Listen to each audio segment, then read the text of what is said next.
जय श्री कृष्ण। राधे राधे भक्तों, आप मेरी channel Padma Solanki bhajan and कहानियाँ पर आपका पुनः स्वागत है। जैसे कि मैं रोज़ रोज़ कहानी का अध्याय डाल ही रही हूँ और उसके साथ साथ कहानियाँ भी डालूँगी, निमाड़ी में, हिंदी में, दोनों में। तो आप ज़रूर देखें और रोज़ सुनेंगे तो आपको निश्चित ही आनंद आएगा। तो दूसरे अध्याय में भगवान कृष्ण ने सत्यभामा को उनके पूर्व जन्म की बात बताई थी कि वह गुणवती थी, जो कि देव शर्मा नाम की पुत्री थी।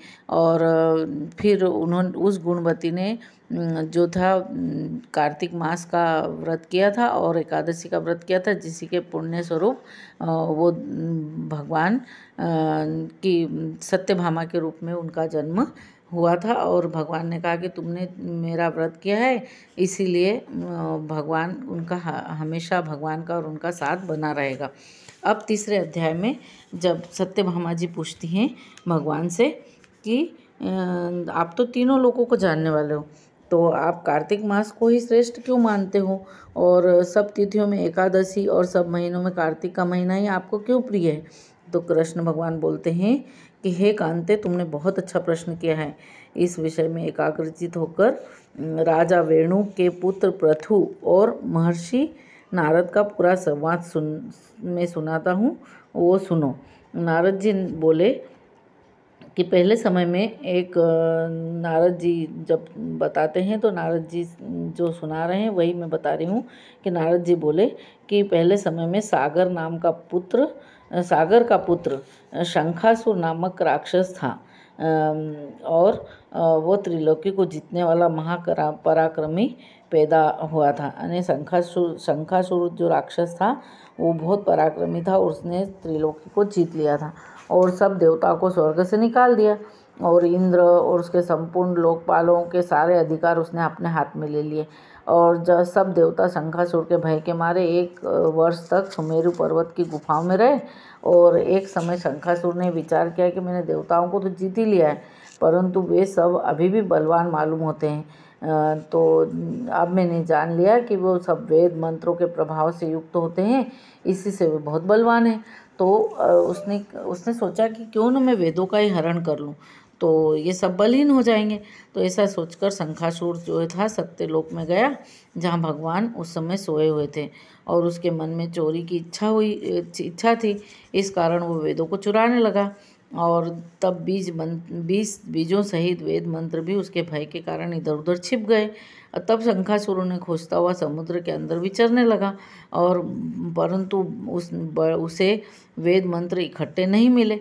तो इधर ब्रह्मा जी ने जब सब देवताओं को इकट्ठा किया और वैकुंठ लोक में गए भगवान विष्णु की शरण में, और उनको जगाया और उनकी स्तुति की, और स्तुति से संतुष्ट होकर जब भगवान ने नेत्र खोले तो देवताओं के सहस्त्र सूर्य के समान कांति वाले भगवान विष्णु के दर्शन सभी देवताओं ने किए।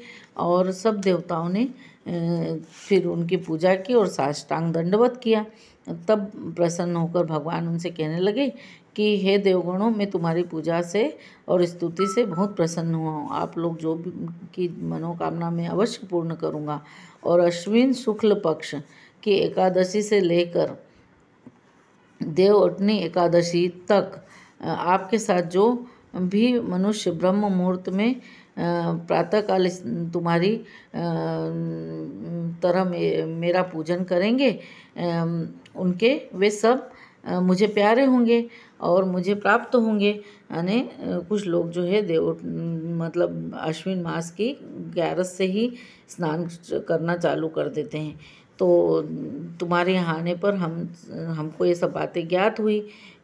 तो शंखासुर जिन वेदों को लेकर चला गया है, वे सब और शंखासुर अब भी जल में स्थिर है, क्योंकि भगवान तो सर्वज्ञ हैं, वो सब जानते हैं।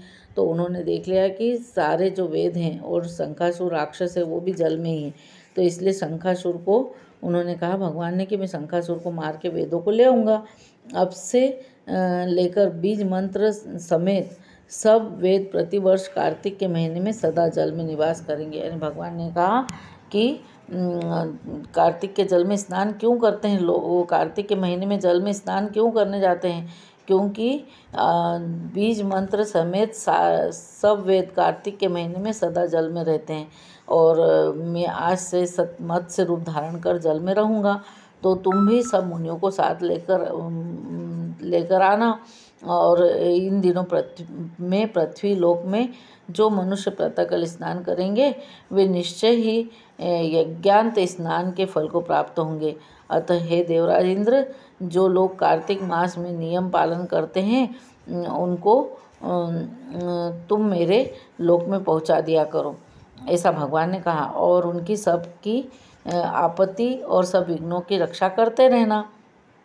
हे वरुण, तुम उनकी पुत्र पौत्र धान्य से वृद्धि करते रहना, क्योंकि कार्तिक का व्रत करने वाला जीवन से मुक्त हो जाता है और वह मेरा ही स्वरूप धारण कर लेता है।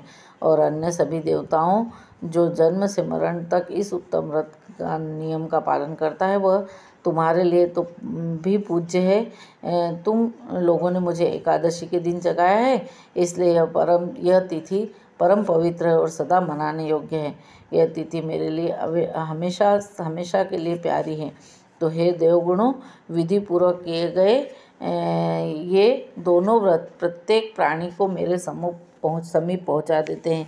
यही भगवान ने कहा और यही था तीसरा अध्याय।